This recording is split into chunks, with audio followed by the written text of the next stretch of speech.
Hello, my name is Keshwani. That's Keshwani,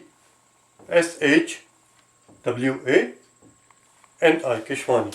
We are here because we want to prepare for the GMAT.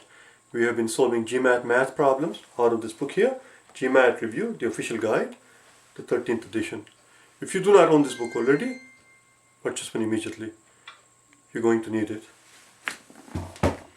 The problem that we are about to solve is the one that you will find on page number 157. Page 157, and today is our lesson number 41. Let's turn to page 157, problem number 36. Problem number 36 is a very straightforward, simple problem. We are given a circle here, and we know the circle is made up of 360 degrees, and they have broken up into circle into this manner, and we are told that this is 150 degrees. This is 150 degrees. Well, if this top angle is 150 degrees, then we know that when two lines intersect, if this is 150, then this also has to be 150. These are called vertical angles. Vertical angles. Sometimes some people refer to these as opposite angles. Vertical angles or opposite angles are equal. So if this is 150, this is also 150. This is also 150. This means that since the entire circle is 360, and since the straight line is 180 degrees, this is 130, this is 30 degrees, and this is 30 degrees. And they're asking for the area of the shaded region as a proportion of the circle. Let's see how they phrase the question. What fraction of the circle is shaded? The fraction of the circle that is shaded is, the fraction that is shaded is 60 degrees out of a total of 360 degrees. Because the entire circle is made up of 360 degrees, so it's 1/6 of the circle is shaded. 1/6 of the circle is shaded. And the answer is C. Answer is C, that's all. Let's do the next one, shall we? Number 37.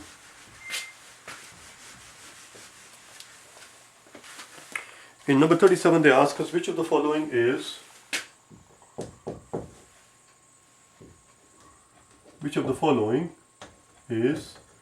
not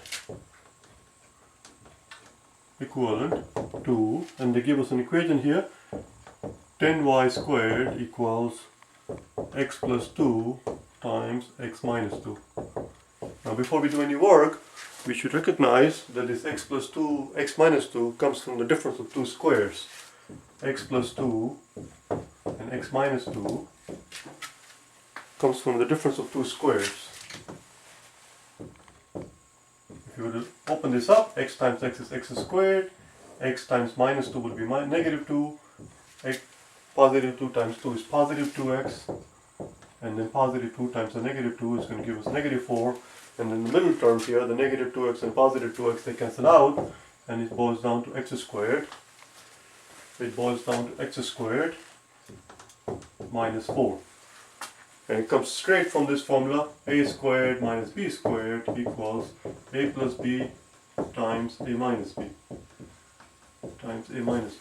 And we should be able to recognize these things right away without much difficulty. So this can be left the way it is, or it is same as x squared minus 4.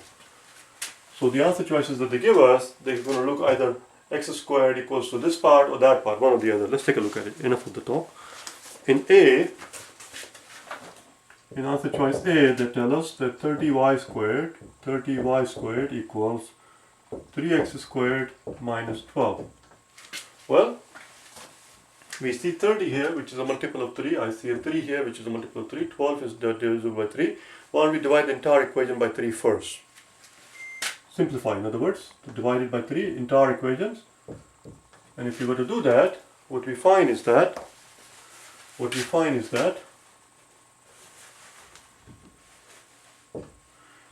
30 divided by 3 is 10 squared. 3 cancels out, 3 and is x squared. And then 12 divided by 3 is 4, and that's it. That's what we end up with. 10y squared equals x squared minus 4. So A is the exact same equation, is equivalent equation written in a different form, that is the exact same equation written in a different form. A works, A is fine. We're looking for something which is not equivalent. Let's take a look at B. A was fine.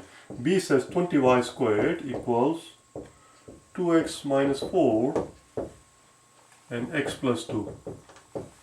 I see a 2 here, 2x here, a 4 here. We can take out the 2 common. Let's take out the 2 common. If we take out the 2, it becomes x minus 2. You see? 2x minus 4. 2x minus 4 here. There's a 2 here and there's a 4 here. Take out the 2 common. We're left with x because 2 times x is 2x. And then 4 will become 2 because 2 times negative 2 is 4. So that's what we did here. That's x plus 2. And now we have here 20y squared. Again, we see a 20y squared on this side, and we see a 2 here. Let's divide both sides by 2. If we were to divide both sides by 2, this 2 will cancel out, and this will become 10y squared. So we end up with 10y squared equals x minus 2 plus x. 10y squared equals x minus 2 times x plus 2, same as before, right here. So B is fine. Let's take a look at C. Let's take a look at C. In C, they give us 10y squared, this is C, plus 4 equals x squared. Now this is too simple. All we have to do is bring the 4 to the other side, that's all. X squared minus 4. Subtract the 4 from both sides, and this 4 cancels out, and we end up with 10y squared equals x squared minus 4. So C is a very straightforward case. C is equivalent. Let's look at E. Y squared equals x squared minus 4 over 10. Multiply both sides by 10. Multiply both sides of the equation by 10 to bring this 10 on this side. And we end up here 10y squared equals x squared minus 4. 10y squared equals x squared minus 4. You see, it's the exact same thing. So D is fine. E is fine. I wonder what the answer is. Let's take a look at D. In D, they tell you 5y squared equals x squared minus 2. Now here, some people in a hurry, and it happens to everybody, when we are under pressure and we are trying to rush there, sometimes we end up making careless mistake, and that's what they're hoping here. Here, some people might think that if you were to multiply both sides of the equation by 2, you will end up with what we have here. Let's try, see what happens. Multiply this side of the equation by 2, and multiply this side of the equation by 2. So 2 times 5 is 10, so we end up with 10y squared. So far so good, because we have 10y squared. So far so good. And then here, what happens is that by the time we multiply it by 2, x squared becomes 2x squared. And then 2 times 2 of course is 4. But here we end up with 10y squared equals not x squared, but 2x squared. That's the problem. This equation is the culprit. This is the guy who we've been looking for all along. This is the one that is not equivalent to the original one that they give us in the problem. The question was, which of the following is not equivalent to this equation? And this is the one that is not equivalent because of the fact that the coefficient of x squared is 2 here, or here the coefficient is 1. That's all. Alright? I'll see you tomorrow, okay? Bye now.